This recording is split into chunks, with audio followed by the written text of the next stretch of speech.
The Gulag Archipelago, Volume 2, An Experiment in Literary Investigation, by Aleksandr Solzhenitsyn. Read by Frederick Davidson. Part 3. The Destructive Labour Camps. The author makes the following note to preface Chapter 1. There is no limit to what should be included in this part. To attain and encompass its savage meaning, one would have to drag out many lives in the camps, the very same in which one cannot survive for even one term, without some special advantage, because they were invented for destruction. And from this it follows that all those who drank of this most deeply, who explored it most fully, are already in their graves and cannot tell us. No one now can ever tell us the most important thing about these camps. And the whole scope of this story and of this truth is beyond the capabilities of one lonely pen. All I had was a peephole into the archipelago, not the view from a tower.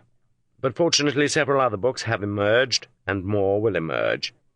In the Kolyma stories of Shalamov, the reader will perhaps feel more truly and surely the pitilessness of the spirit of the archipelago and the limits of human despair. To taste the sea, all one needs is one gulp.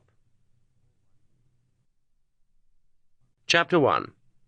The Fingers of Aurora. Rosy-fingered Heos, so often mentioned in Homer and called Aurora by the Romans, caressed too with those fingers the first early morning of the archipelago.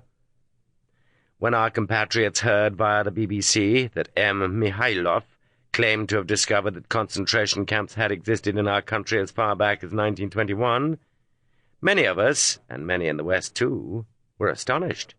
That early, really? Even in 1921? Of course not. Of course Mikhailov was in error. In 1921, in fact, concentration camps were already in full flower, already even coming to an end. It would be far more accurate to say that the archipelago was born with the shots of the cruiser Aurora. And how could it have been otherwise? Let us pause to ponder. Didn't Marx and Engels teach that the old bourgeois machinery of compulsion had to be broken up, and a new one created immediately in its place?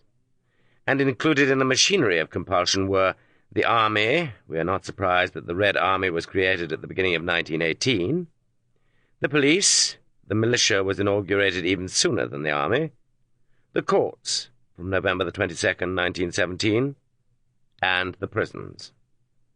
How, in establishing the dictatorship of the proletariat, could they delay with a new type of prison? That is to say that it was altogether impermissible to delay in the matter of prisons, whether old or new. In the first months after the October Revolution, Lenin was already demanding the most decisive, draconic measures to tighten up discipline. And are draconic measures possible without prison? What new could the proletarian state contribute here? Lenin was feeling out new paths. In December 1917, he suggested for consideration the following assortment of punishments: confiscation of all property, confinement in prison, dispatch to the front, and forced labour for all who disobey the existing law. Thus we can observe that the leading idea of the archipelago, forced labour, had been advanced in the first month after the October Revolution. And even while sitting peacefully among the fragrant hay-mowings of Radzliv, and listening to the buzzing bumblebees, Lenin could not help but ponder the future penal system. Even then he had worked things out and reassured us. The suppression of the minority of exploiters by the majority of the hired slaves of yesterday is a matter so comparatively easy, simple, and natural, that it is going to cost much less in blood, will be much cheaper for humanity, than the preceding suppression of the majority by the minority. According to the estimates of émigré professor of statistics Kurganov, this comparatively easy internal repression cost us, from the beginning of the October Revolution up to 1959, a total of 66 million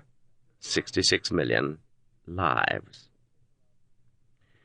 We, of course, cannot Sample complete. Ready to continue?